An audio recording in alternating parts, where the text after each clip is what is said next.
birds flying high. You know how I feel.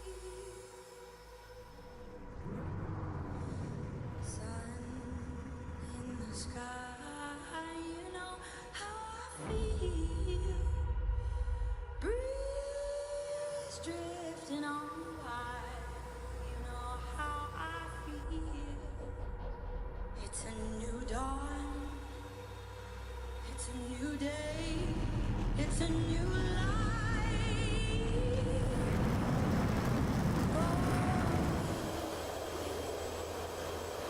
And I'm feeling good.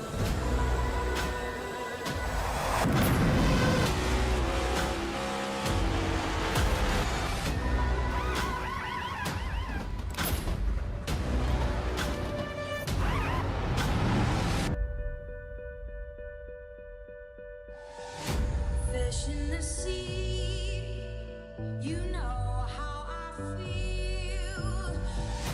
River running free, you know how I feel. Blossom on the tree, you know how I feel. It's a new dawn, it's a new day, it's a new life.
Well, what's going on, everybody?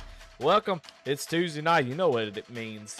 We are racing the Xfinity Series here in Goat Locker for the Right Now Roofing Xfinity Series here on VSRN. I'm Eddie Smith. Glad to have y'all here tonight as we get ready to tackle one of my least favorite tracks, but one of the more interesting tracks that's on the circuit at NASCAR is Pocono.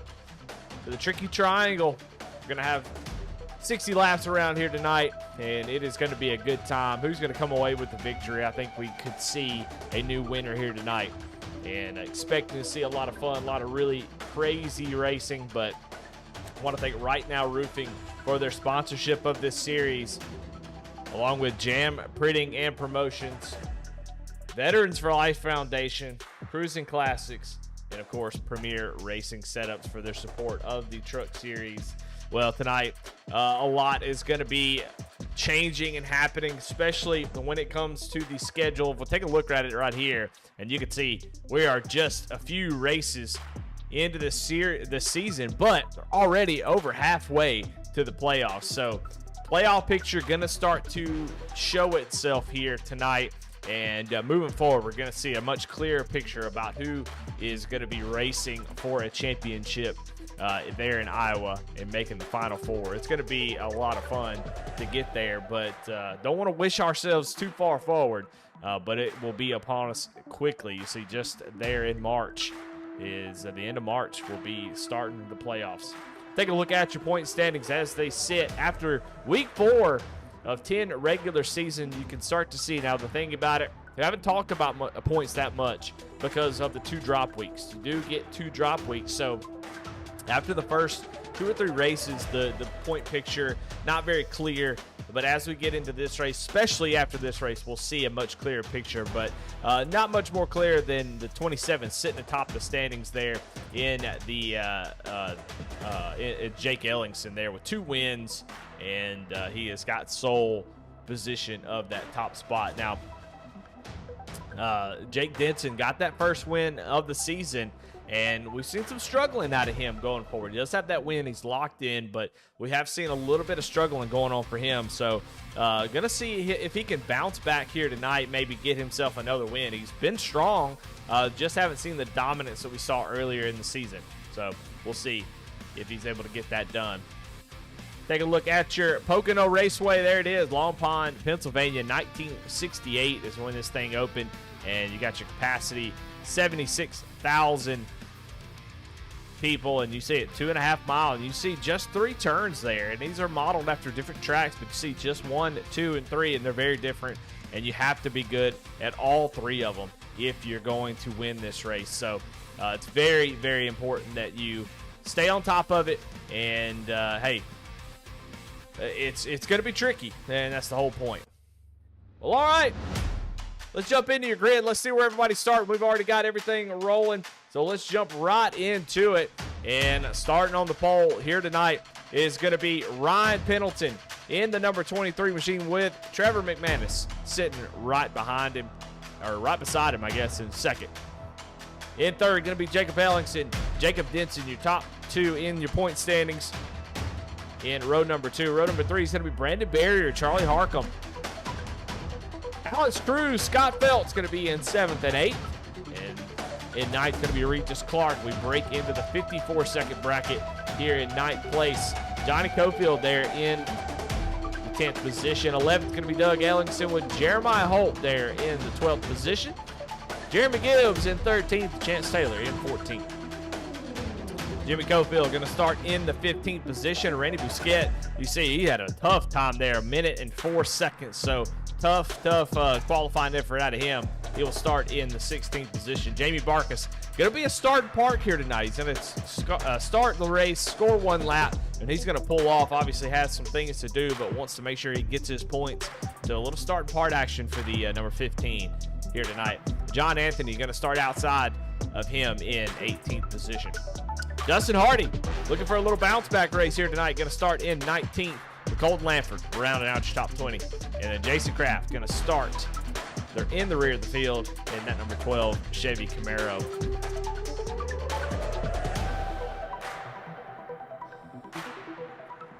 All right, as cars start to get rolling here, man, just a lot to think about in this race. We'll take a look at the race analysis. Fixed setup, 60 laps, 4 tire sets, 1 fast repair. 60 laps doesn't sound like a lot, but these are very, very, so almost a minute. So we're at least without caution. And if we got cautions, we're looking at it going to be really, really tough for these guys.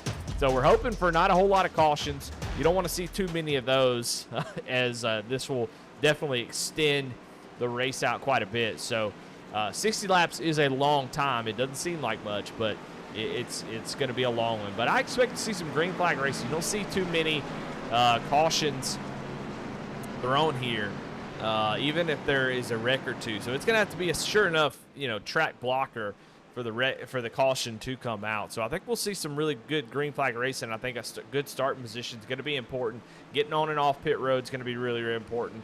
And then, got to keep your car clean. You got to stay consistent. Consistent lap times is what you're going to need if you're going to win this race. If you can't do all of those things, you're not going to be on top. So it's going to require a lot of focus, and Pocono is just a very, very interesting track. We'll go over all that as the race is going on to break down what exactly is so difficult about that track. You're going to see the race really spread out. A lot of the cars are going to spread out all over the track. We're going to see wide gaps, and we'll talk a little bit more about why that is. But we're getting ready to go green here in the Right Now Roofing Xfinity Series 60 laps. They bring us down the Long Pond straightaway, I believe. I think I may have that wrong, actually, but I think it is. Green flag is out.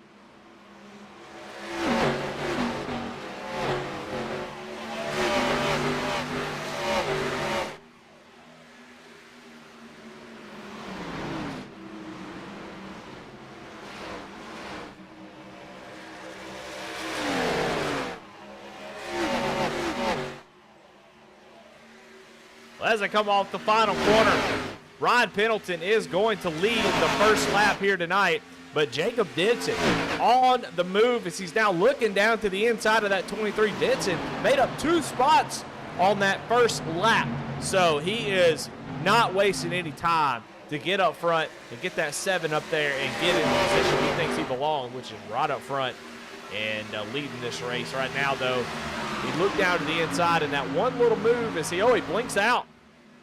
Oh, there he pops back into the tunnel turn. Very dangerous place to have a connection issue, but he comes back here. But want to be careful here. Don't want to burn these tires up too soon, and you don't want to get battling too hard here. But you can see Trevor McManus already being aggressive right behind Jacob Denson.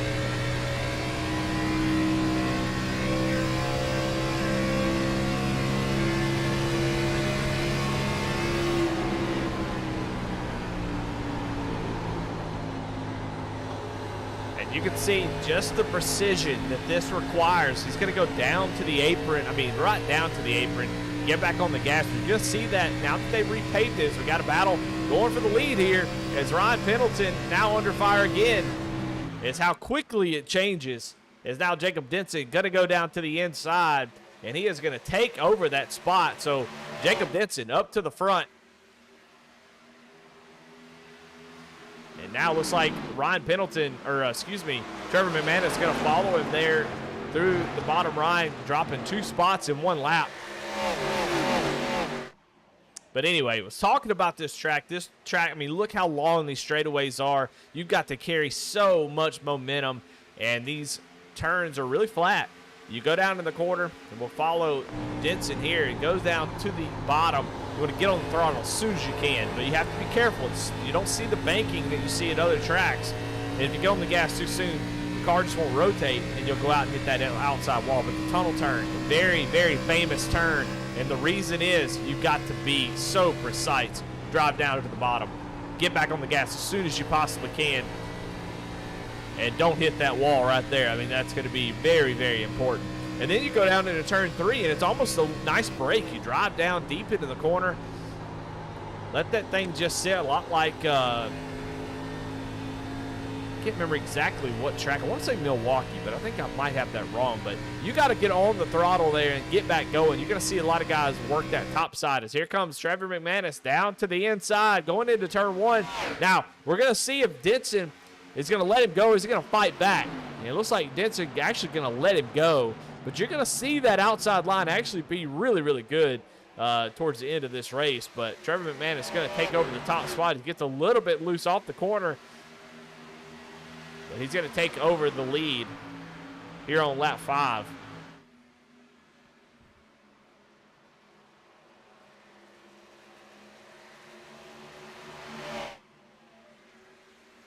Denson now coming back on the inside in the tunnel turn, in turn number 3.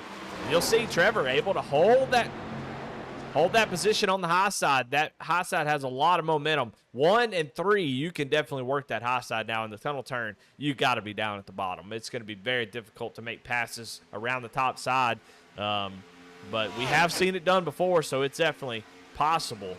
But right now, Trevor's starting to starting to pull away just a little bit. We'll go on board with him. This track is just so much fun to watch as these drivers, especially drivers out front, as they navigate this track, because it is very much racing the track. Because one little mistake and the guy behind you, if you don't hit that tunnel turn just right, you have to lift, not able to get on the throttle. Look how long you're going to carry that speed, and you're off the throttle for just a little bit in that tunnel turn. And if you mess it up at all, you're going to see the guy behind you is going to get a big run, and it's going to be tough to hold him off. You see he's very, very smooth on the throttle in turn 3. Comes right out to the wall. Going to try to break the draft just a little bit. Try to pull away from Jacob Denson, as those two have kind of broken out to a gap of about a second and a half over Ryan Pendleton in third place.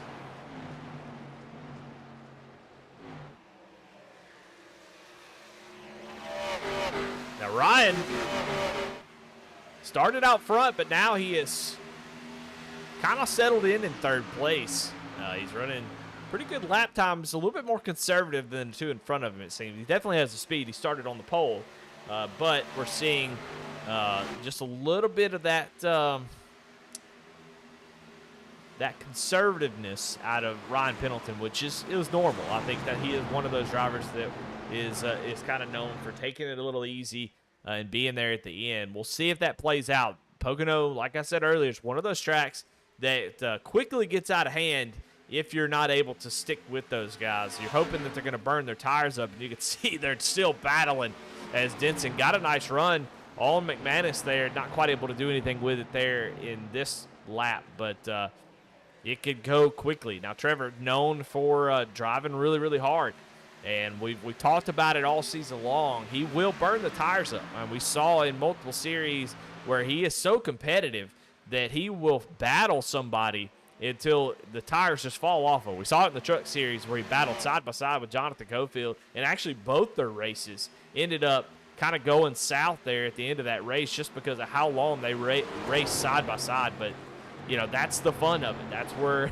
it's hard to tell a competitor, hey, don't race, just let the guy go.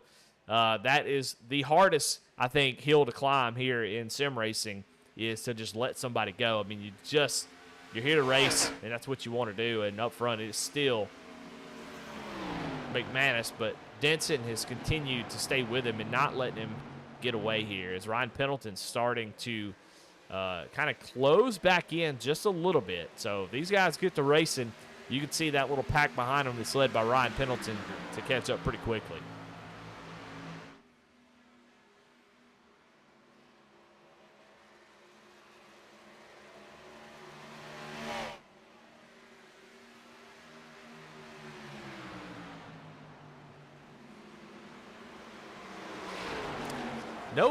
No huge movers up in the top 10, but Colton Lanford has been one of the bigger movers. Colton Lanford, Jason Kraft has moved up 5 spots from where they started. I mean, they're going to need a caution to really get back in this thing, but they've been able to take advantage of Doug Ellingson having a tough start to this race.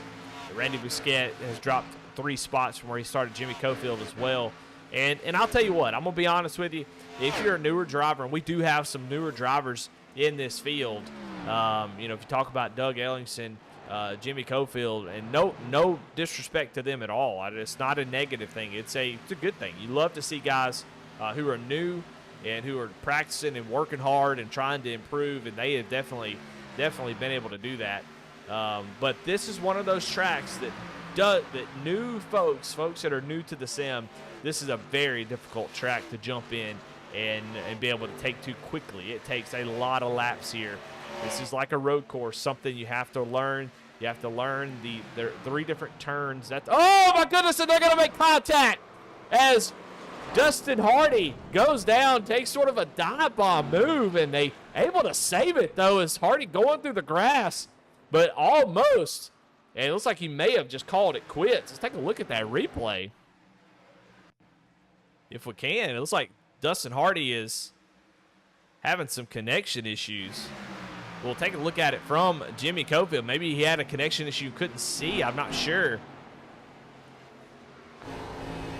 But it'll just be this next corner here, I think. Hardy is back on track after that connection. You see, he just looks at, it was kind of a late turn in. He didn't show that he was doing it. We'll take a look at it one more time. We'll see if we can get it on board with him. He is blinking a good bit, so it might not show it. But watch right here. Let's see, he's got a nice little run. He's not showing. Jimmy kind of covering that, and at the last second, unfortunately for Dustin, and I'm sure he won't feel this way, but fortunately for Dustin, that's a move that you can't make. I mean, there's no way for Jimmy to be able to see that coming and account for it. He's got to turn down in the corner. So, some of that inexperience, I believe, is what that is, and we talked a little bit about that. But back live, they are back nose to tail. We'll see if something comes of it again. We'll see if Dustin tries that one more time, doesn't, thinks better of it, and they fall back. This is a battle for 19th on the track. You see Jimmy going to push up the track a little bit, and Dustin Hardy going to go down to the inside. But because the turns are so different, that is one thing that newer folks have a tough time with. You know, if you think about a track like Charlotte where the turns are a little bit different, but it's easy to get into a rhythm at a place like Charlotte because there's only 2 turns and they're very similar. It's just easy to kind of get a good feel for it. But here, it's just not. Look at Dustin. He gets into the corner, kind of wheel hops it a little bit, and almost jumps up into Jimmy Cofield again as they're going to swap back and forth here on lap 13. Almost brought out a caution. But this track requires you to remember where you are. You know, hey, I'm going in turn 1. I have to brake and drive differently into the corner, into the tunnel turn. I have to race a little bit different, you know, and it's hard if you're new to the sim to jump into Pocono and be fast. And that's why you see them falling off the pace so quickly. It's just you have to be consistent here, and it's difficult. This battle, though, for 19th is pretty stout. Is Jimmy Cofield going to try to battle back here? We're going to stay here because this is a nice little battle. Jimmy made a slight mistake, which opened the door for Dustin. Let's see if Dustin can kind of pull away here.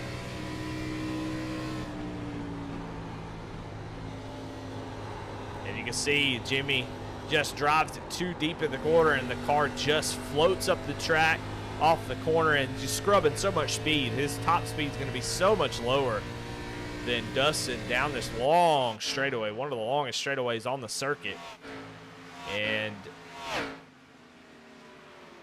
you can see how quickly that changes. Up front, it is still Trevor McManus, but Jacob Denson now looking down to the inside, going into the turn number 3. We've seen Trevor been able to hold him off in turn 3, but Jacob this time gets a pretty dang good run through 3 and 4, and you can see McManus gets a nice run off the corner, and they're side drafting down the straightaway down towards the wall down there, trying to keep each other from getting up there. And look at Trevor. Trevor makes a nice little move there. He's going to drive it down into the corner, let off a little bit early to try to maybe do a crossover, but not quite able to do it.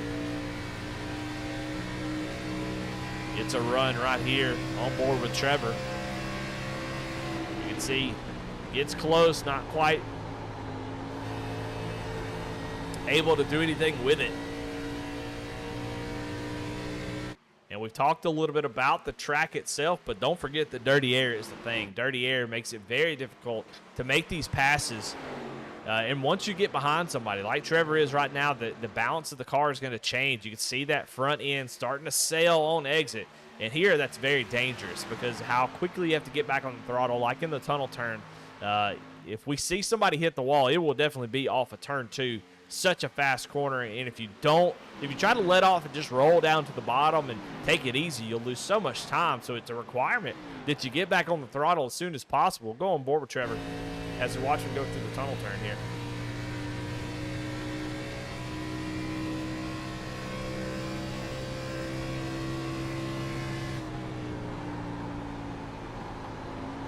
See him letting off the gas. He's got it. As soon as he gets down at the bottom, has to pick it back up, but he's having to be a little bit more ginger with it, being behind somebody, because the downforce that he loses on the front of that car is a lot different than what it was when he was out front. Jacob Denson enjoying that now, able to have full downforce, and when you go through the tunnel turn, you need the downforce on the front of that car. So Trevor, as he gets behind, he's got to start to account for that. You see he's doing a good job of it. He's able to keep on the back bumper of that number 7. He's letting out earlier, driving down to the bottom, getting clean air on the car down on the bottom as Denson is trying to get a little bit more momentum. But Trevor going to have a nice run here. He's going to look down to the inside. He's peeking, not quite going to be able to make it. See, he lets out earlier.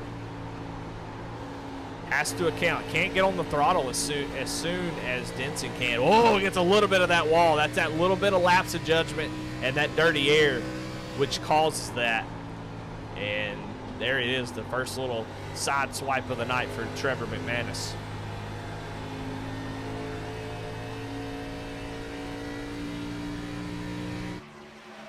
Well, as this is going on, we see right behind him Ryan Pendleton taking it easy there early in the race. These two really been trying to keep the pressure on each other.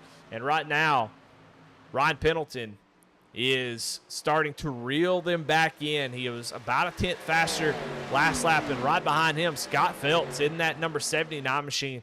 He was about a tenth faster than Ryan Pendleton. So these drivers taking care of their stuff. 18 laps into this race. We're almost a third of the way through this thing.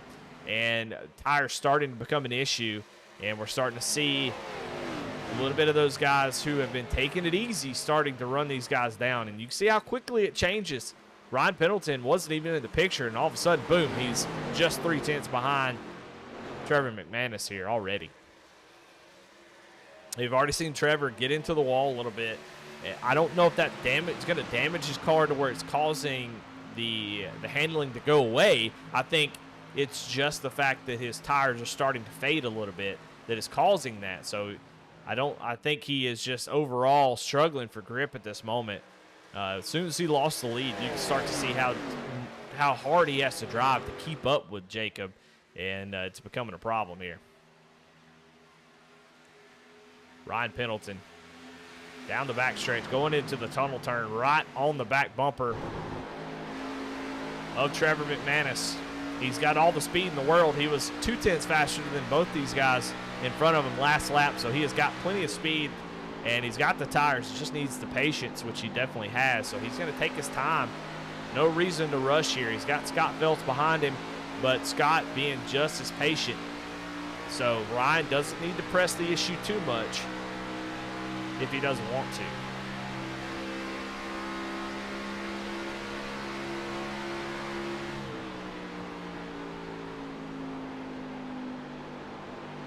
You can see, even with Ryan struggling a little bit, oh man, you see that push at the end of the corner. He gets a nice run, but you can see the front end was sailing on him as well as he gets behind Trevor. He's got a peek down the inside, not quite there just yet. We'll see if Trevor gives it to him.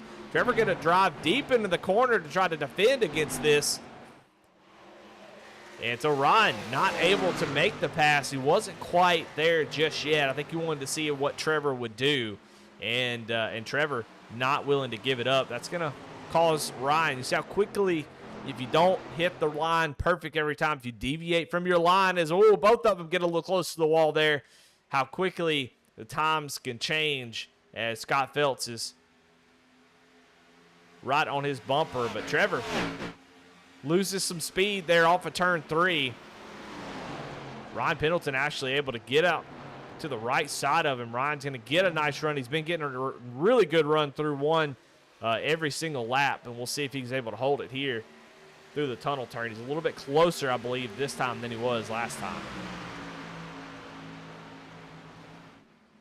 And it is so tough to pass somebody into the tunnel turn. Oh, he's going to make some contact with the wall. Exactly what I was saying. It is so tough to make that corner. You really want to be at the wall on entry of the tunnel turn to go right down to the bottom, get on the throttle as soon as you can. When you got somebody on your outside, you're not able to hit that angle like you want to, and you really have to slow up a little bit more. As Scott Phelps and McManus make a little bit of contact here.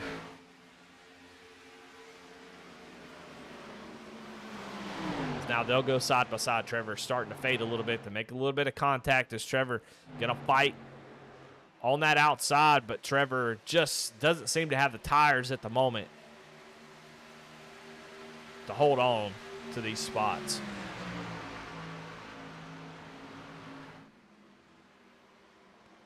Scott going to drive down to the inside. One of those tough maneuvers. Scott, though, does a really good job able to take over that third position as Trevor going to fall back to fourth place after a pretty amazing start. Now starting to fade. Jacob Denson, while he's up front, I think he was just a beneficiary of how hard it was to get around Trevor. I think now Ryan's going to be able to set his sights on that number 7 machine. Ryan about a tenth faster that last lap, so he's definitely going to close up on him quickly here. But lucky for Jacob and Trevor is that they are not even halfway just yet. They've got a pit stop that they'll have to make, maybe a couple. We'll see if they can make it to 30. I think they'll probably make it on one stop. But they'll go down pit road, make that pit stop, and be able to kind of reassess how hard they drove. Maybe they can back it off just a little bit, manage those gaps a little bit better. But pit stop's coming up soon. We'll expect to see most people come in right around lap 30. And this pit road's no joke. I mean, it is a difficult pit road to get on really quickly. As you come off of turn 3, you really have to be on it to get down on pit road. The pit road speed of 55 miles an hour, so there is that little bit of help to get down to speed. Oh, caution is out. Caution is out, and I don't know exactly who for. It might have been Randy Bousquet as caution. First caution of the night. Let's see if we can find out what happened. It's number 75, Randy Bousquet, and he's going down into turn number 3. Oh, and he's just going to lose it. Down to the inside wall, and I'm actually impressed that the caution came out. Normally, that doesn't happen. He kind of exited. I don't think he needed to do that, but I think he was trying to keep the caution from coming out. Let's go on board with it. So he's just taking a bad angle into turn number 2. And that's that inexperience that I was talking about. It's not a negative thing. It just is what it is. And that inexperience was entering. Look how low he is. Down the straightaway, going into the tunnel turn. And he's just entering so shallow that the car just not able to handle properly. And I don't think he had that much damage, but decides to tow regardless.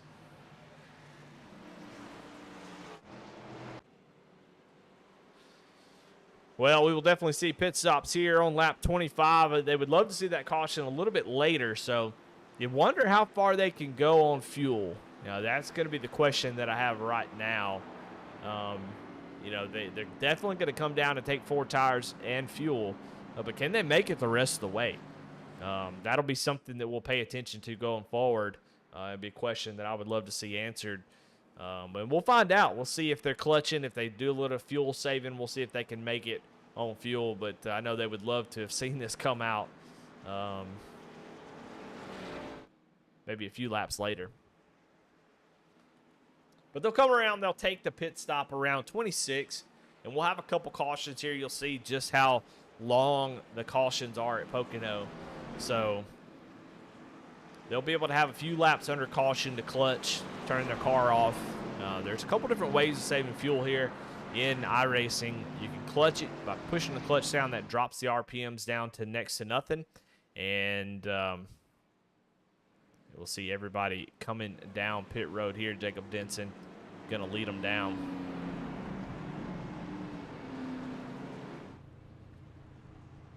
So 4 tires. Fuel will be the call here on pit road. We'll see who wins the battle off pit road.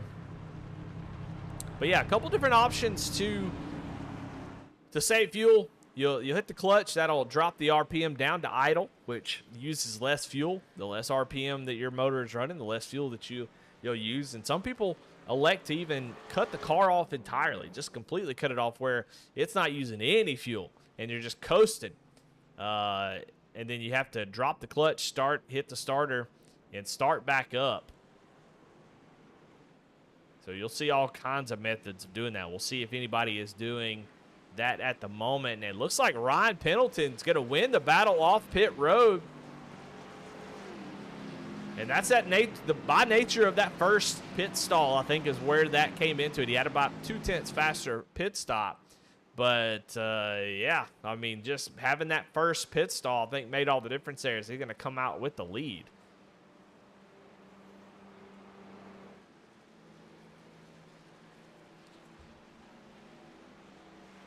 So they got to catch up to the pace car here. So they're going to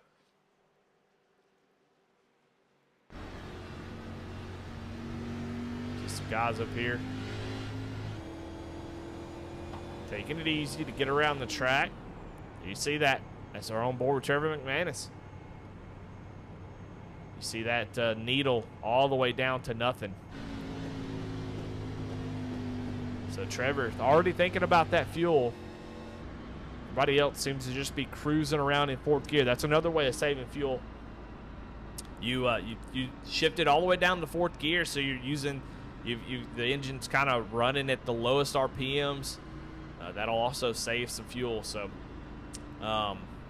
you know, you might be able to make it on fuel from here, but you know, if they're close, if you can make it 35 laps on fuel, if we do have a couple green white checkers, I mean, these are long laps, almost a minute long.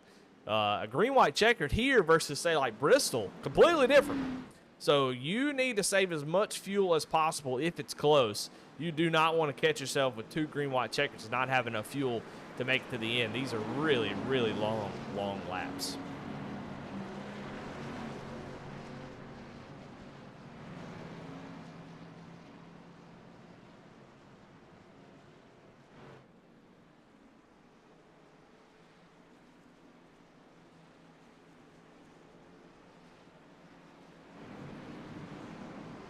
All right, well, Ryan Pendleton, Jacob Denson, Trevor McManus, Scott Phelps, and Jacob Ellingson, your points leader, is your top 5. Charlie Harcum, Jeremy Gibbs, Regis Clark, Chance Taylor, Alex Cruz, your top 10. Jeremiah Holt, Colton Lanford, John Anthony, Jimmy Cofield, and Johnny Cofield there in your top 15. Then Jason Kraft, Dustin Hardy, Doug Ellingson, Brandon Barrier, Randy Busquet in the top 20. Randy Busquet is 3 laps down after that damage, and he is going to be back on the track, but got a lot of work to do. Going to need a lot of cautions to get back into this thing. But so far, outside of that, still got 19 guys still on the lead lap. A couple faster pairs used. Some interesting calls to see. Johnny Cofield has had to use his, and Doug Ellingson as well. And now, of course, Randy Busquet has used his faster pair. But nobody up in the top 15 has used theirs, even with that contact that we've seen. So it looks like the damage model doing a great job. iRacing has improved that the last year. So it's good to see that. Getting ready to go green. Pace car is in. Ryan Pendleton going to go through the Geico restart zone and gets a great jump. Trevor looking down to the inside. He's going to try to take over that second spot, and he might have enough ground to get to Ryan. Ryan going to be clear of the lead. Now, we saw last run Trevor very aggressive to get out front, and he is already looking to try to get up front here early in this run. Ryan Pendleton a little bit more conservative. We'll see if either one of these guys changes the way that they've been doing. Oh my goodness, is Trevor McManus almost surprised at how quickly Ryan Pendleton gets off the gas, and that opens the door for Denson, who gets a big run going into turn 3. That really hurt. The 5 is, I mean, Ryan is, oh my goodness, we're slow. Caution is out. Oh, we got a car into the, I think it's Colton Lanford. As caution comes back out, second one of the night, and he is missing the whole front end of that number 25 machine. We'll take a look and see what happened.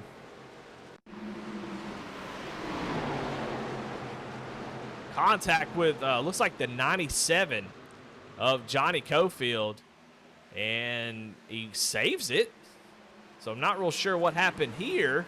Oh my goodness, the number 2 of Jeremy Gibbs was, after that, sitting on the track. And after a great save by, oh, he gets turned. My goodness, there's a lot going on here. Who is that that's right behind him? Number 8 of Regis Clark. if we can go back a little bit and see what happened between these drivers.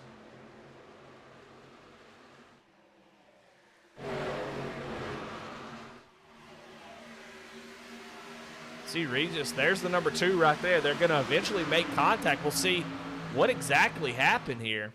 You'll see Regis going to get to the back of the 2, just pushes him off into the corner, and you see Colton Lanford, that's where he's getting loose. And the 2 probably not happy about that, going to just try to let him know he wasn't happy, and comes across the bumper of the 8.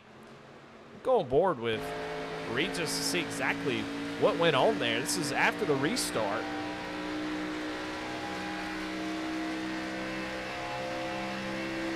2 right in front of Regis, and Regis just gets in the back of the 2. And the 2 saves it. Regis going to drive up underneath him. And then, I mean, they're 3 wide, so I don't know if this was maybe something from earlier in the race. I mean, Regis kind of used him up. That's the number 2 of Jeremy Gibb, just kind of used him up. So I don't know if there was some beef from early in the race or not, but, man, there's a lot going on right there. But under another caution, nobody will come down pit road unless they want to get some damage fixed. Colton Lanford, one of those drivers who Colton, unfortunately, was a byproduct of the 8 and the 2 get together. So, yeah, I don't know. It's hard for us to go back and see exactly, where those things stem from. Sim racers, they never forget. Now, they'll always remember this may have been something that happened 2 races ago that Reed just didn't like and decided to unleash here in this race, or it just may have been an accident, and but it sure did seem like Reed just wasn't cutting him many breaks at all. So be interested to know if that was something that happened in the race itself. And I know there's been a couple drivers that have not had have had some beef with each other. I mean, we've had tonight, I believe, Brandon Barrier and Dustin Hardy had some words. We've already seen Dustin Hardy get into it with I think it was Jimmy Cofield early in the race. So Pocono kind of bringing out some short track vibes where guys are getting irritated with each other and starting to push each other around, and we're just halfway. So I'm looking forward to the rest of this race to see some more of that for sure. But let's take a short break, as we'll probably have at least one more lap, and we'll come back as we watch this commercial for Premier Races setups.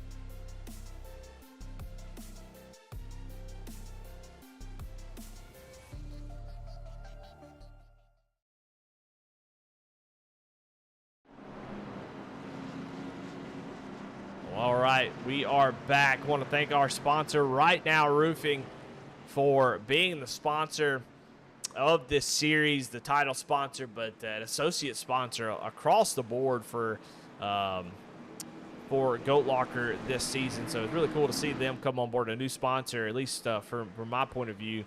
And so really cool to see them sponsor this particular series. They're located in Oklahoma and Florida. They pride themselves on having a lot of roofing options available. They believe that they stand out from the rest. They pride themselves on providing a customer experience that not only meets but exceeds expectations every step of the way. So, if you're in that area, Oklahoma and Florida, definitely look them up. Big supporter of Goat Locker, and we sure do love to support those who support Goat Locker. So if you're in those areas, go check them out.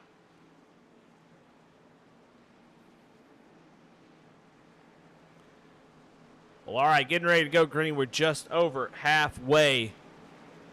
Jacob Denson able to get the lead there early in that run. Ryan trying to hold off a hard-charging Trevor McManus.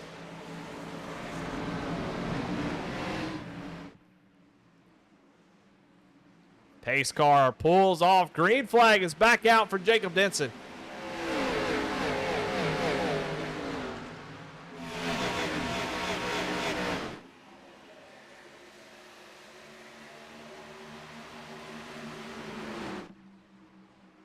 Well, look at this battle going on for the lead as Denson checked up a little bit into turn 1, and that almost went 3 wide with Ryan Pendleton getting a huge run off of turn 1. And he's got a massive run on the 7, not quite able to get to him. He's going to look down to the inside into the tunnel turns. They go screaming down in there.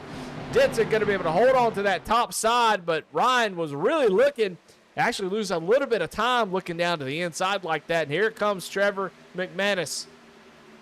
And Jacob Ellingson right behind him as McManus is going to go around on the outside, or at least attempt to, off of turn 3. And I think he's going to be able to complete this pass. They're going to be side by side. Ooh, see Colton Lanford get a little bit loose back there as they drag race down the front straightaway here. McManus going to take over second spot.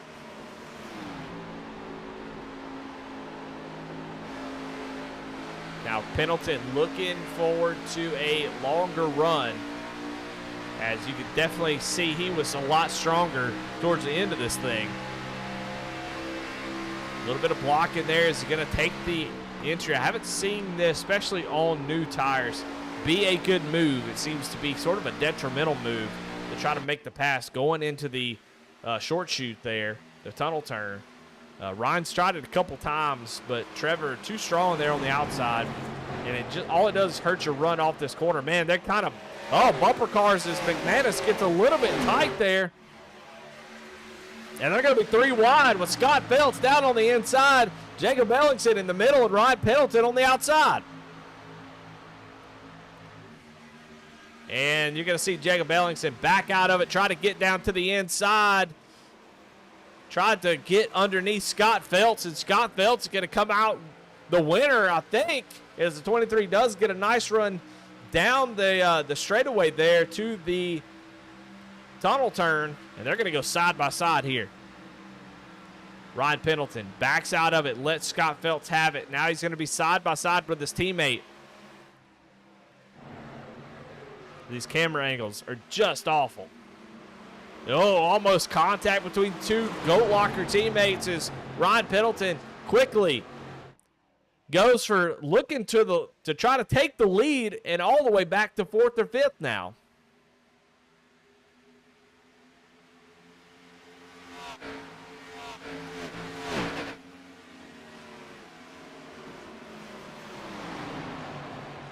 He gives over the position. He lets out to try to let Ellingson have it. Now Alex Cruz, another one of his teammates, is going to take the spot. So Ryan Pendleton bleeding spots at the moment. I think Alex is going to try to give him a break and allow him to get things back going. You see Alex kind of let off a little bit, and that allowed Charlie Harcum to get all over the back bumper. So Ryan able to kind of stop the bleeding there for a moment. That's going to open Alex Cruz up to Charlie Harcum down into the turn number 3. Alex not able to work the outside like we've seen other drivers been able to do, and he's going to lose a spot there. Now here comes Regis Clark. Alex is going to throw a little block here. He's trying to maintain that position. Regis going to try to go around the outside, see how deep he drives the corner, going to try to get the over-under. But Alex going to go right down to the bottom and not allow him to do that.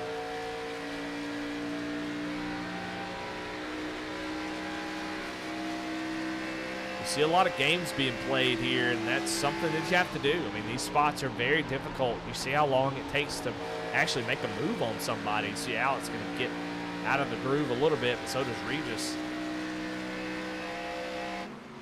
But you see that, I mean, you have to take advantage whenever you can. These positions don't come easy. Up front, Scott Phelps, you see Jacob Ellingson get into the wall there.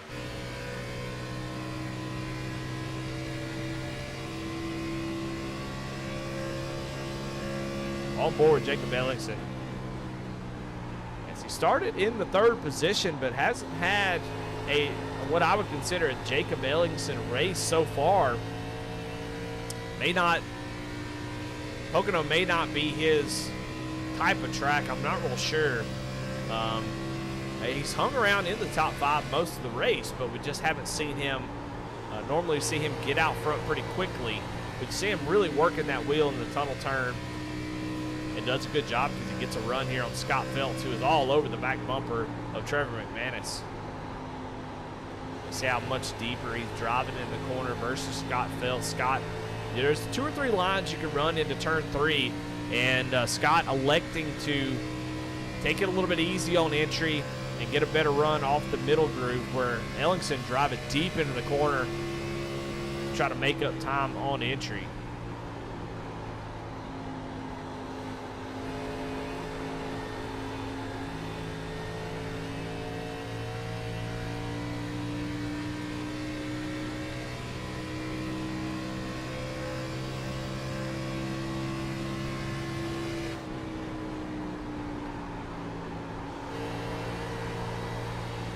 Through the tunnel turn, being a little passive there. Didn't use the whole track, and you saw he lose a little bit of time there to Scott Phelps. He's going to gain it all right back here into turn number 3.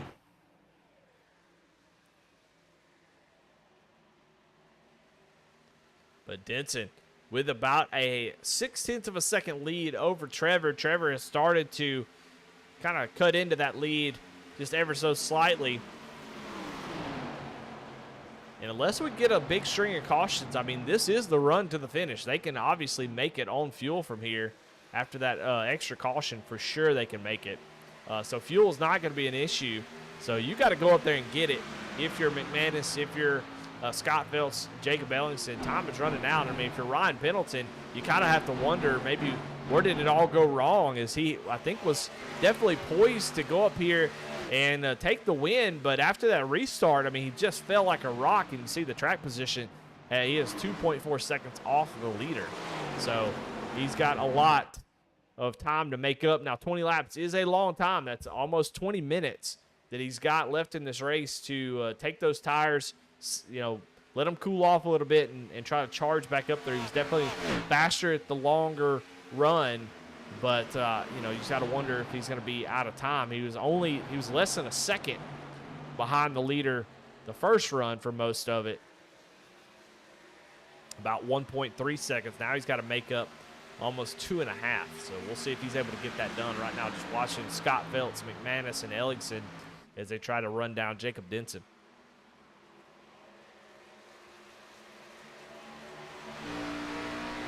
Trevor flirting with that wall already. 20 laps to go. You don't want to be doing that just yet.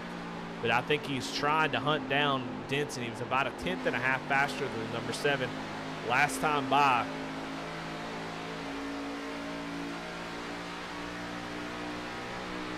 You know, you just have to wonder, you know, I think the way that it goes is you can't tell a racer not to race. And I know Trevor knows that he burnt the tires up there on that first run, but he just can't help it. And I don't blame him one bit. You want to get out there, drive hard, and get up there and try to take the lead.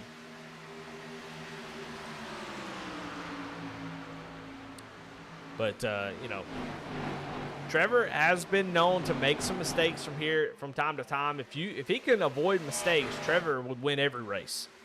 But he is definitely high risk, high reward. He's the type of guy to make that move that nobody else will make. He'll put the car where nobody else can put it. And he can definitely, you know, make your eyes wide and go, wow, from time to time. But that comes there's a lot of risk involved in that. And a lot of times he's kind of caught up in his own mistakes. He's not a dirty driver, in my opinion. He just gets caught up in his own mistakes. And so I think Trevor is the only one that can stop Trevor from winning this race and other ones. So I think that's what you see. Right behind him, though, Jacob Ellingson now trying to take over the 3rd spot, knowing that time is running out for that 27 if he's going to get up here and win this race.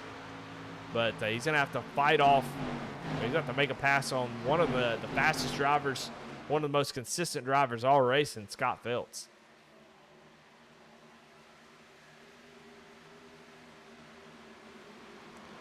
As he go down into turn 3, continues to attack turn 3. Scott Phelps is going to get a nice run here, try to maybe cross him over.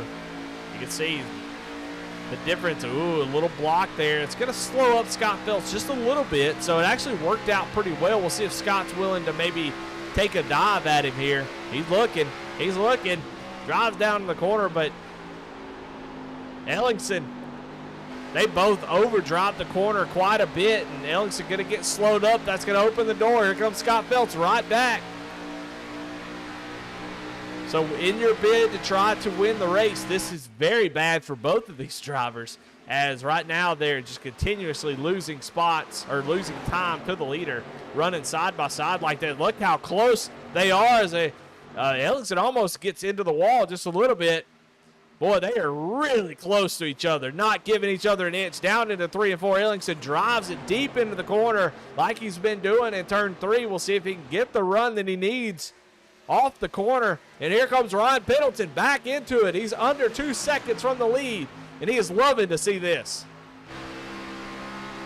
Now, he would like for them to get it figured out because he needs to get around them both. So if they continue to run side by side, he'll catch them, but he won't have anywhere to go unless he's electing to take it 3 wide. We'll see if he does that. He's going to have a nice run here on Scott Phelps, who's going to lose that for third position. Here comes Ryan Pendleton back in the game. He brings Charlie Harcum with him. Down to the inside goes Ryan Pendleton into the tunnel turn. He gets a little bit of gas. He's going to be able to slide in front of Scott Phelps. And now he's going to set his sights on his teammate for third place.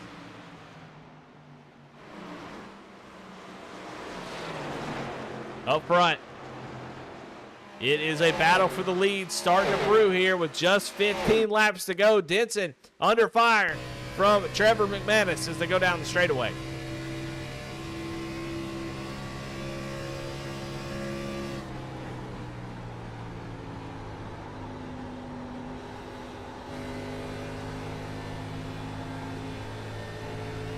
Trevor going to have a nice run here.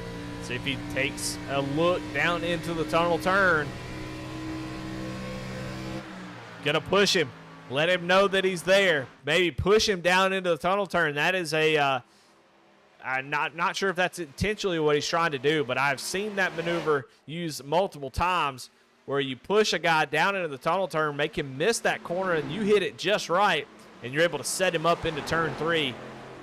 Not what happened there, but as something to think about, especially for Jacob Denson. Be thinking about that particular move because I've seen that used a couple times. And while we're talking about guys moving forward, Scott Phelps going to lose maybe potentially another spot here as Charlie Harcum looks down to the inside off of turn 3. Still kind of there, but Scott Phelps able to outgun him down the straightaway. But Scott was looking for third place just a few laps ago. Now he's trying to hold on to 5th. Across the line, Ryan Pendleton. We were talking about him being 2.5 seconds back after he fell back just a little bit. Now he's 1.5 seconds back from the leader. He's got his teammate right in front of him. And now, while they're teammates, they do not cut each other breaks. That's one thing about Goat Locker that I'll say. They might cut each other break early in the race, but as it gets down to the end of the race, it ain't happening. So I don't expect Jacob Ellingson to move over and let anybody pass. I think what they're both hoping right now is that Trevor McManus will be able to run down Jacob Denson and start to battle him for the lead. Now, we saw Trevor pushing Jacob down into turn 2 a lap ago.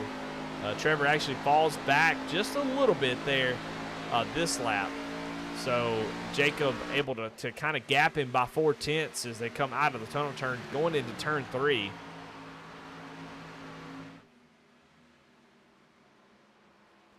Or excuse me, into the tunnel turn. But these guys are definitely catching them.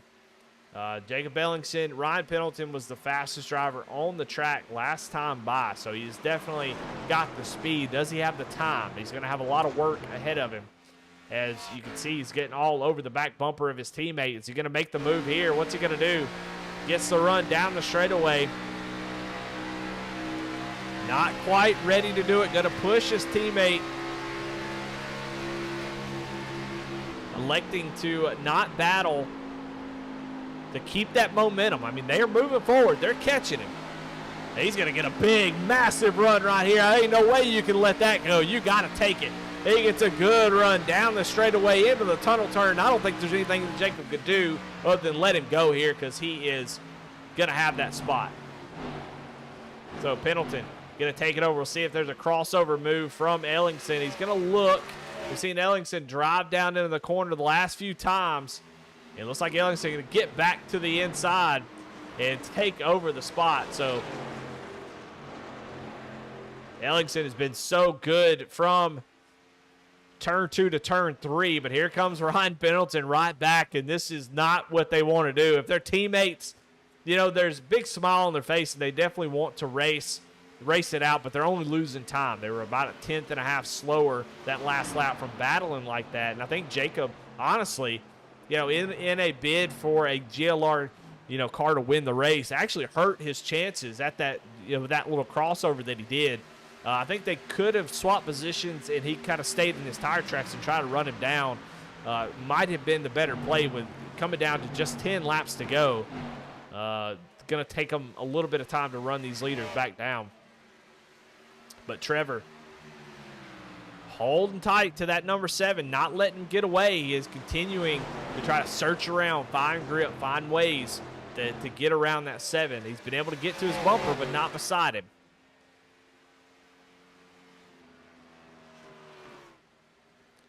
Down the straightaway, it's Denton, McManus, 1-2, Pendleton, Ellingson, 3-4. Scott Phelps and Charlie Harcum is 5th and 6th. That time by Ryan Pendleton, 0.2 of a second faster than the leader. McManus, a tenth of a second faster. So Denton, what's he doing? Has he burned his tires up? Is he continuing to save? Trying to just keep these guys pushing hard so he can eventually start to pull away. We're about 24 laps into this run. This is going to be about as far as we've gone under green. So we are, as we cross the line, we'll be in new territory if we stay green. As far as what the tires can do, you're going to see some lap traffic up ahead. That's Doug Ellingson. Will they get to him? I'm sure they will. So that's something they're going to have to think about and see. Denton breaking the draft down the front stretch. But that time by Ryan Pendleton, Jacob Ellingson, both a tenth faster, a tenth and a half faster than the two leaders.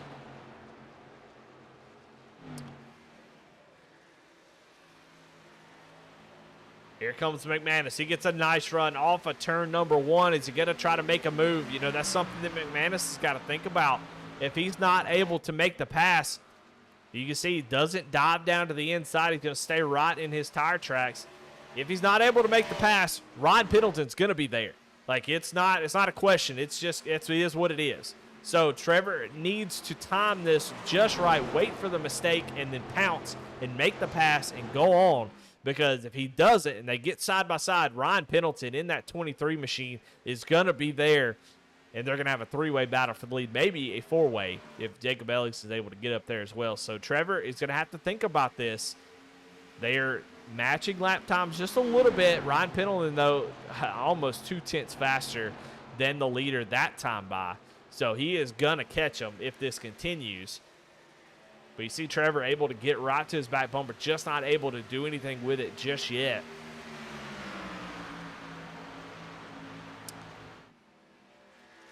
I mean, perfect scenario for Ryan is that they get side by side and battle, and he's able to take it 3 wide and make both passes at once. Because if he gets up here to that 9, he's going to have to fight really hard. So he needs to get up there. He doesn't have a whole lot of time. You think, well, 8 laps at a minute per lap, you know, 54, 53 seconds a lap. That's plenty of time, but it's really not. We've seen how difficult. I mean, Trevor McManus has been on the back bumper of the 7 for a while and not able to really do anything with it. So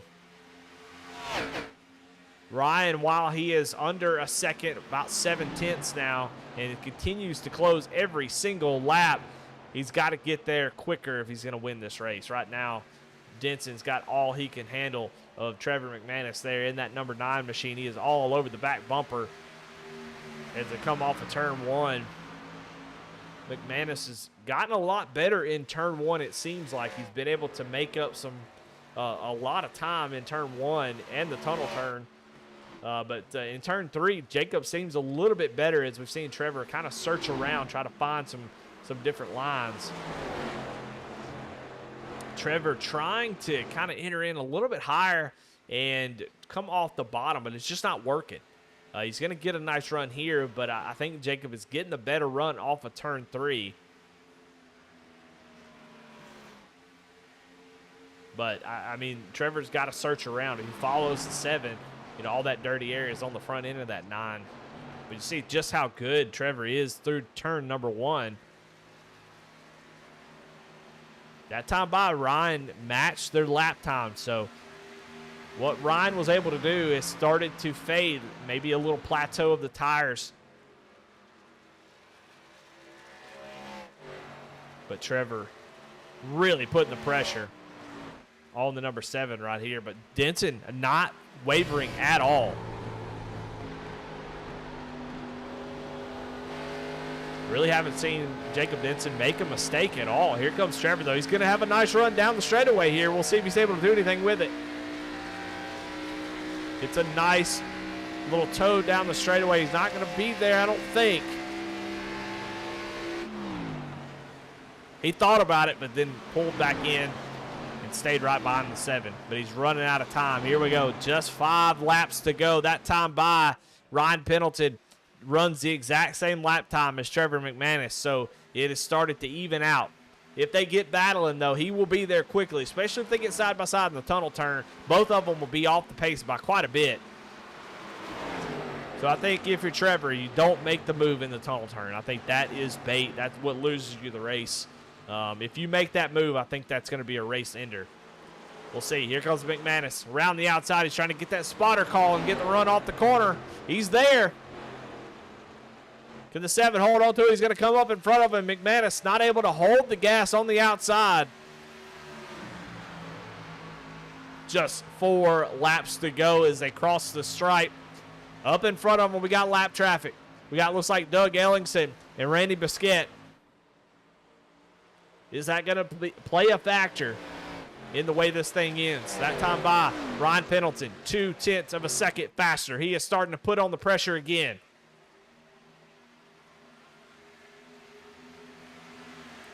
See cars down on the bottom. Is this going to play a factor? Yeah, they're right in the line. Here comes Biscuit. He's going to get up into the wall right in front of the leader. Is he going to pull down? What's going to happen? They dodge and avoid it.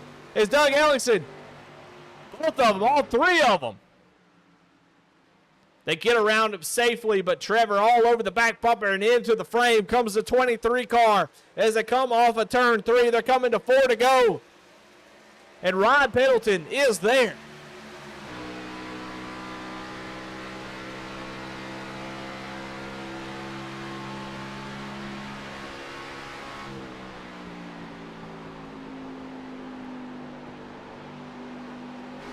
Boy, McManus really, really aggressive, and you can just see how difficult it is to make these passes, especially on older tires. He just has to find the momentum to get beside him, but he's got to make the move. Now it's even more important that you make the move and you're able to complete the pass. So if I'm McManus, I'm making it very difficult for Ryan, and I'm going to try to set this up for a last lap pass if I can. Because if I do not complete the pass on the number 7, then I'm going to fall back to 3rd very quickly. Down into 3 and 4, McManus all the way down on the apron trying to find anything he can to get around this number 7. This Pendleton going to get it to the wall.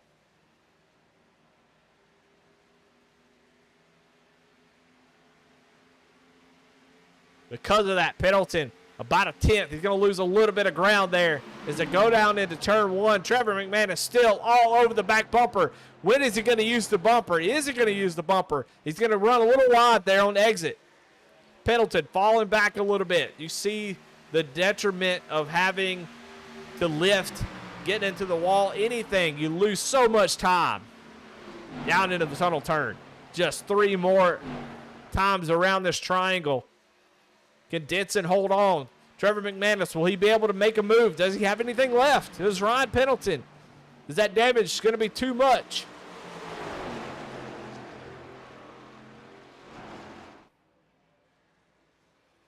Come off the corner. Woo! Trevor gets really close to the wall. Going to lose a little bit of time. He's going to try to stay in the toe of Jacob Denson. And they are all within half a second of each other. 2 laps to go. Just 2 more times around here. I don't think they could do it. I don't think they have enough time. The 7. You see McManus going to push off the corner into the wall. Going to go McManus. Both him and Pendleton going to get into the wall. You see how hard they're having to push. And that's music to the ears of the number 7 of Jacob Denson as he's going to pull away. And I think that's all she wrote for the win here. I think now the battle is going to be for second. Both those drivers, Pendleton in the wall again. McManus going to hold off, try to hold off this 23 for second place.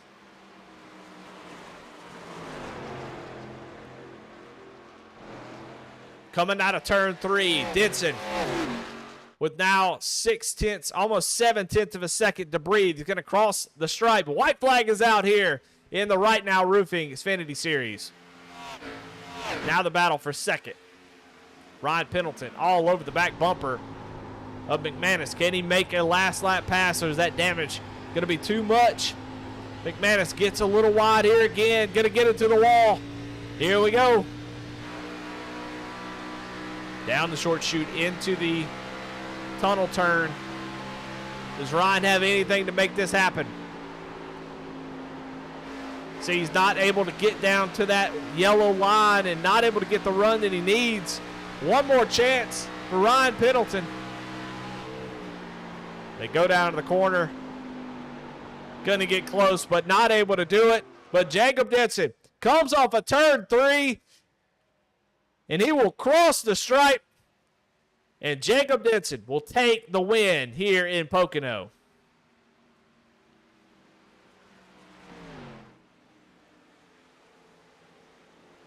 Man, what a race. I mean, for a race that I said was going to get spread out, and it definitely did. I mean, 10th place is 17 seconds back. Regardless, up front, very, very impressive. I mean, these guys definitely left all out there on the track as, man, that was some incredible battles to the end. Fortunately for McManus, not able to do anything with that 7, and Jacob just drives a very clean, almost perfect race and brings himself back up to where I think he wants to be, where he maybe belongs after, maybe not the races he thought he would have the last couple weeks, and here he is back on top.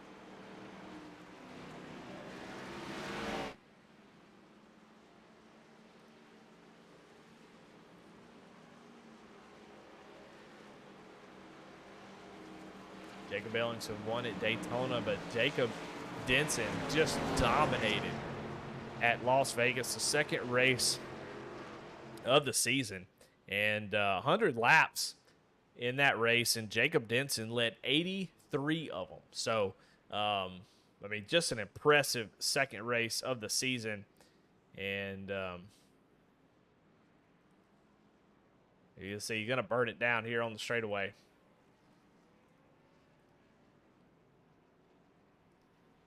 But after that race, Jacob Denson finishes at Nashville. Denson comes home in 16th place. So obviously not what he wanted at Nashville.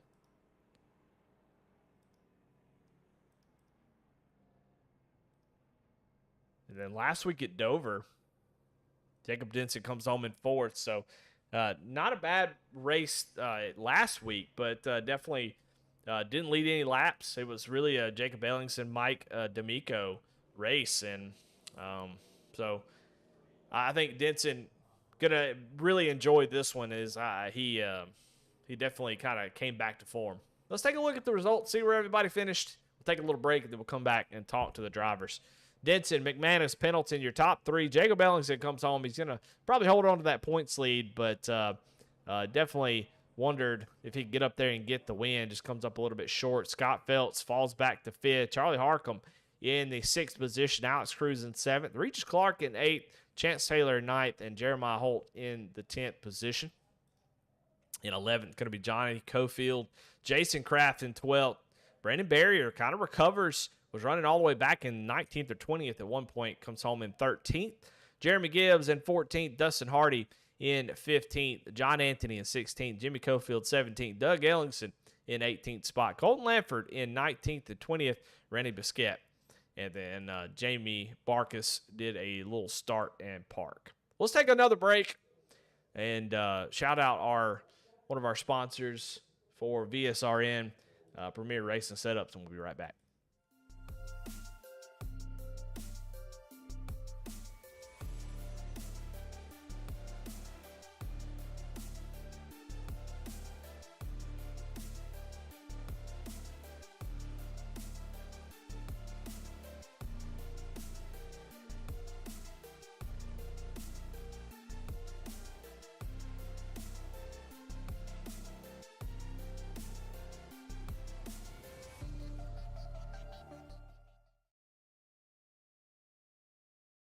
Well, all right, well, we're back, and we're going to talk to your winner, Jacob Denson, who able to get back in victory lane after a dominating performance at Vegas, and back in victory lane. Jacob, good race out of you. Talk a little bit about what that car was like out here at Pocono tonight. I tell you, man, it felt good. It was not. It was a little loose at the beginning, but once you got the tires worked in, it had a lot of grip. Obviously, the tunnel turn I think is the scariest part of this racetrack, but I felt like I kind of had a good feel for it, and I felt like I was a little bit better than everybody else in the tunnel turn. So I felt like that's what kind of got me out front and kept me out front. They were better than me in 1 and 3, but yeah, the car felt good, track felt good. Pretty happy with how we ran. Well, and you had a pretty good race from start to finish. Didn't seem to like you made too many mistakes, which I think was the biggest biggest contributor to you winning tonight. Is we've seen some other guys make little small mistakes, and I think here at Pocono, those small mistakes add up to big ones. Big time losses.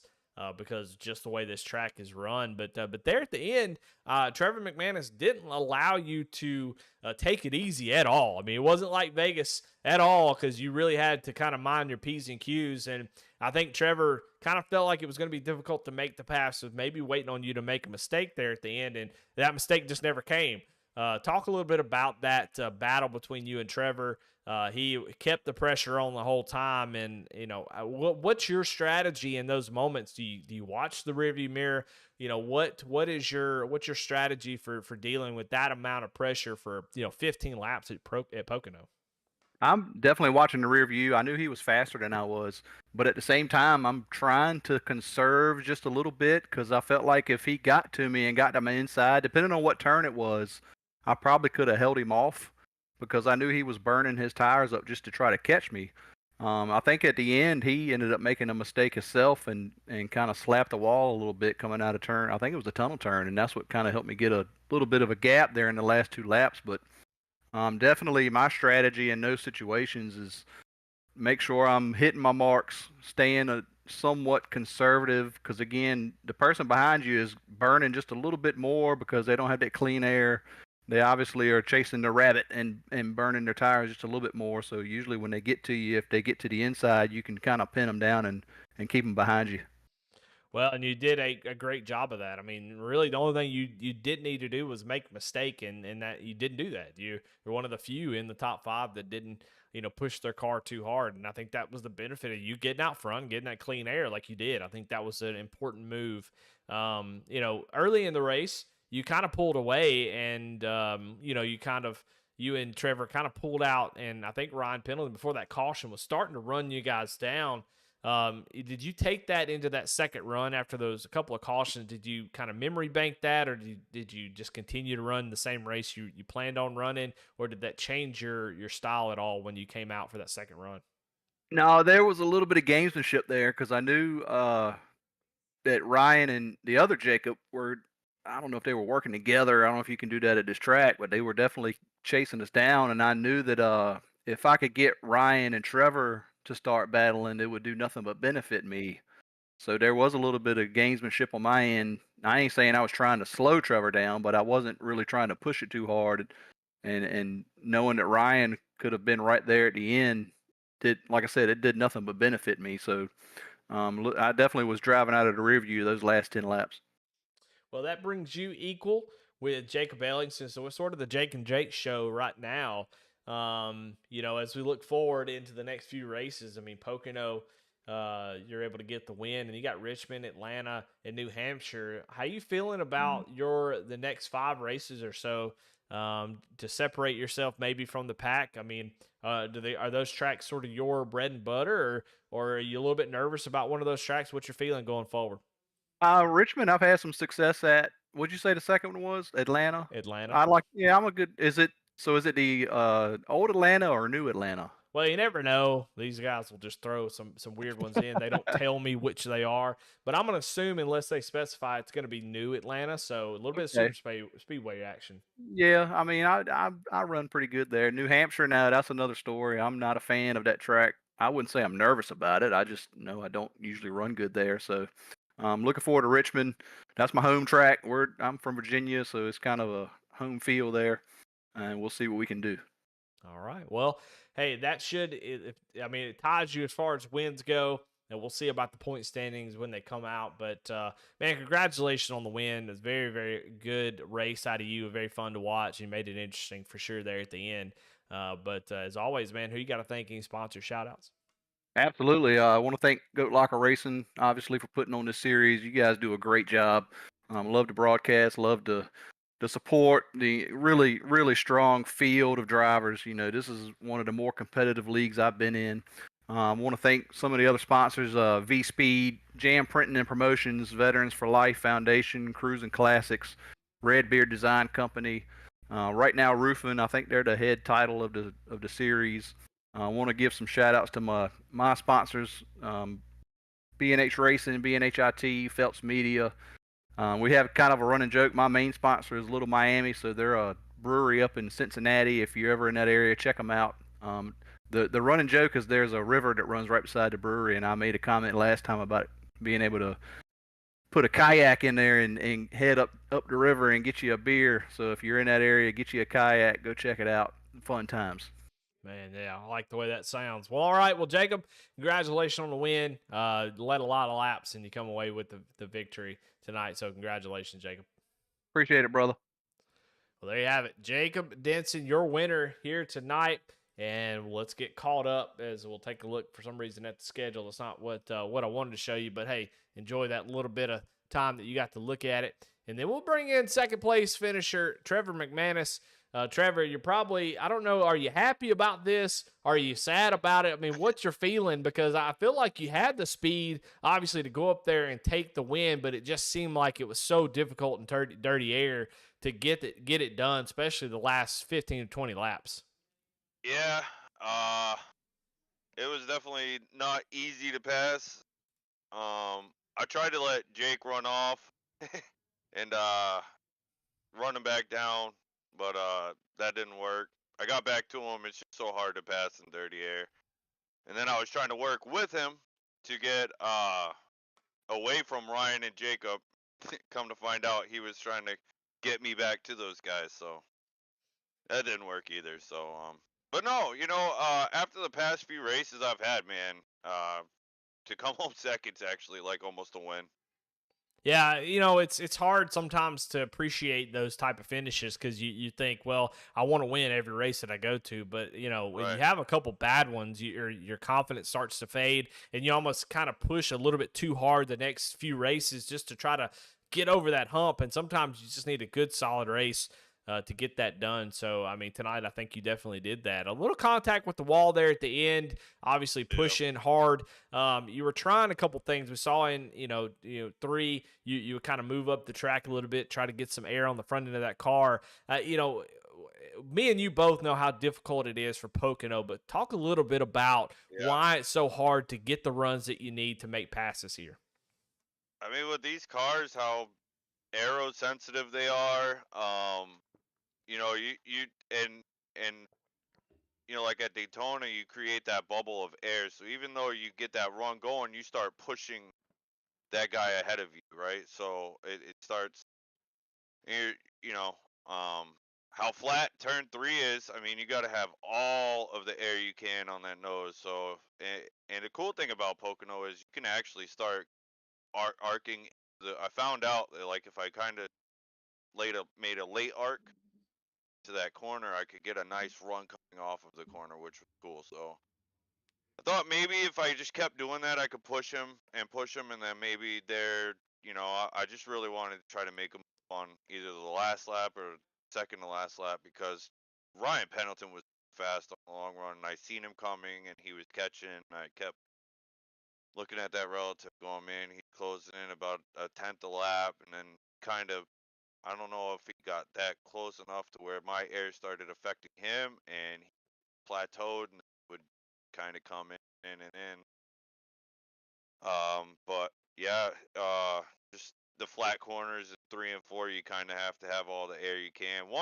Turn one, it's got so much banking, you can kind of follow somebody through there. It's not the greatest, but you can almost make do with it. And then the final turn, you want to have some air on that left front, which I kept trying to do. Where I see up above that first seam, I just try to get my nose right there on that yellow line, try to get the run I could. But Jacob Denson, man, he's fast. That's and that just goes to show that, like, when you win here, you better appreciate it, because it's not easy at all. This is probably like the hardest league I've ever had to race in to win a race. Yeah. Definitely Well, some good cats in yeah, the for field. sure. Well, I mean, you had a really good race, though. I mean, I talked a little bit about it, and I don't think you'll disagree, but there has been some time, where I think you are high risk, high reward. You will fight hard. You're such a Yeah. competitor that you want to get up there and lead laps, and sometimes it bites you. And I think Yeah. early in this race, it kind of did, and then there at the end, you kind of while there may be some gamesmanship being played, I think though you still kind of held your own and you still had a shot there. So it's definitely some improvement there at the end of this race. To at least Yep. be in, have a an opportunity to win if Denson makes a mistake. I mean, you're right there. It doesn't take much at all at Pocono. But man, congratulations on second place. A good way to kind of get some momentum going back your way. And we'll see how you do the rest of the season. And as always, man, who you got to thank? Uh, First off, I gotta thank my wonderful wife. She's downstairs. She always supports me, smoking hot. Love going to bed after the race with her. I gotta thank my family for watching, supporting me, of course, as always. The Artisan Barn, kind of a personal sponsor of mine. It's a veteran-owned engraving, custom hats, shirts, there's all kinds of stuff, but it's veteran, so I love supporting that. All my RC buddies at High Banks that watch, support, come out here and watch these races. I know they're rooting on me. The Jam Printing and Promotions for doing the truck series. You got Premier Racing setups for sending us setups for that. Podium Esports for their broadcast over there on Truck Series. Veterans for Life right now, roofing, Cruising Classics, Redbeard Design Company. Obviously, you here at V Speed, the people that are helping you put this on, dude. I love watch. I watch every single race, even if I do bad, just to go back and watch you broadcast the race, Eddie. You're fantastic at it. Being a one-man show, dude, you freaking rule, man. Like, probably the best race. I like watching more than the truck series, to be honest. Great job. And Astro 360 for doing the ARCA series and supporting us, of course. All the veterans out there, love you guys. Thank you so much for all of your service. The first responders for keeping it safe if something happens, protecting those to help. Yeah, I think that's about it. The good Lord above for letting me come home in second place, and Jacob Denson for being a clean driver and racing, and all the guys out there that race. Uh, it's a blast out here. I love racing. Really All right. no better feeling. All right. Well, there you have it. Second place, Trevor McManus, as he is going to, like he said, try to turn things around in his season, and we'll see how that goes. Well, we got third place, Ryan Pendleton, in the channel with us right now. Thank you for being so patient. I know we kind of went a little bit long there, but Ryan, you kind of wish maybe this was maybe an 80-lap race or something. I don't know, because you were so fast on the long runs. But those early runs, you kind of gave up. You had to come back and try to fight back, and just came up a little bit short. You were in definitely in range there. You'll make a little bit of contact with the wall, and then it just kind of became a battle for second. But talk a little bit about your race and your plan to sort of to focus on the long runs there. Yeah, how about this right now roofing Xfinity series by Goat Locker, man? These guys are good, no doubt. It was fun. Yeah, I think the first stint there, I was hoping it would go green the whole way. I was gonna maybe undercut by a lap, get the track position, and go. That was the plan. Once the caution came out in that second long stint, I think I just gave up a little bit too much, and then started to attack a little late, like you said. So yeah, a couple more laps, or just start my attack there a little bit earlier, and might have been a different story. Maybe not. Those two up in front of me were fast and ran strong all night. Yeah, it seemed like it was tough to pass, and it took. I mean, gosh, it felt like if you got half a second with somebody, it almost took 10 laps for you to get to them, complete the pass. I mean, talk a little bit about the aero disadvantage, because you were definitely. I mean, in clean air, you were sometimes 2 or 3 tenths faster than the cars in front of you. You know, as you get about 15 laps on the tires, but then as you get closer, you kind of just hit that wall, and you have to kind of break through it. So talk a little bit about that dirty air. Yeah, as you come up on those guys, it's definitely putting some air down on you and making you a little bit tight coming off the turns. And as you know, Pocono is all about how you exit the turn. So I was trying to set up my passes, go in a little bit less aggressive and get a better runoff and try to get them through that tunnel turn was my favorite place to turn. It's a little dangerous and guys don't like it that much, but I found it's the best place to get a guy and him not be able to go right back under you, lose all your momentum. Well, I feel like always, if you can pass somebody where the guy don't like it, that's usually the best spot to do it. Yeah. So you can make somebody uncomfortable. But I mean, a good race for you. Started on the pole, finished third. That's a good finish. I know you'd love to have gotten the win there in that Goat Locker race, the number 23 Ford Mustang. But I mean, a third place finish. You had a chance there. It got a little bit into the wall there at the end. Talk a little bit about that. Yeah, I think at the end there, I was just pushing a little bit. At that point, I definitely wasn't saving anything. I was going to see if I get any run, and just overdrove it a little bit. I think Trevor was doing the same thing, so I wasn't worried about losing third place. I was kind of just putting it out there on the line. But I had a ton of fun tonight racing with teammates Jake and Alex. It kills me, Jamie. He lost a couple cylinders around lap 3 and had to pull it in. But I always love running with the Goat Locker guys. All right. Well, man, congratulations on that third place. Good run by you. And as always, man, who you got to thank?